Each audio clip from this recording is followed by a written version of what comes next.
America became America on July 4, 1776. Some years earlier, in 1747, legendary English recipe writer Hannah Glasse came up with the name Yorkshire pudding for a centuries-old dish which called for cooks to marry wheat flour and meat dripping. Dripping puddings, which were a little flatter, became Yorkshire puddings, all tall and golden. Good news. Food writer William Sitwell has suggested Yorkshire became its home due to the regional association with coal, and therefore the higher temperatures required for crispy batter. Yorkshire pudding's high-image, stock food, what started as a hefty starter with a gravy soon became a working household staple, a low-cost, filling dish. The history of the Yorkshire pudding is a long and appetizing one.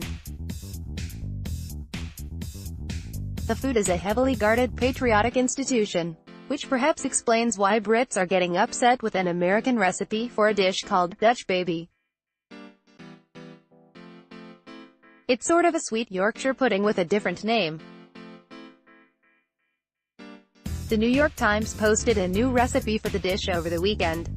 This happened. The Dutch baby is essentially a risen pancake.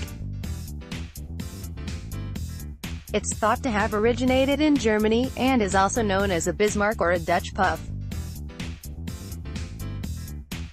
The dish is derived from the German Pfannkuchen, flat pancake, and, while not as old as Yorkshire puddings, is also a very old recipe, dating back centuries.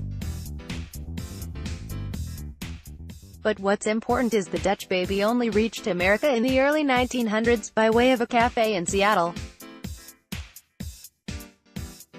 Recipes were tweaked and the dish evolved. The New York Times recipes reads, "This large, fluffy pancake is excellent for breakfast, brunch, lunch and dessert any time of year." Pancake or pudding, Dutch baby or Yorkshire pudding, or both. Image, cooking.nytimes.com. Oh no, image, cooking.nytimes.com. And it comes together in about 5 blessed minutes. Just dump all of the ingredients into a blender, give it a good whirl, pour it into a heated skillet sizzling with butter, and pop it into the oven.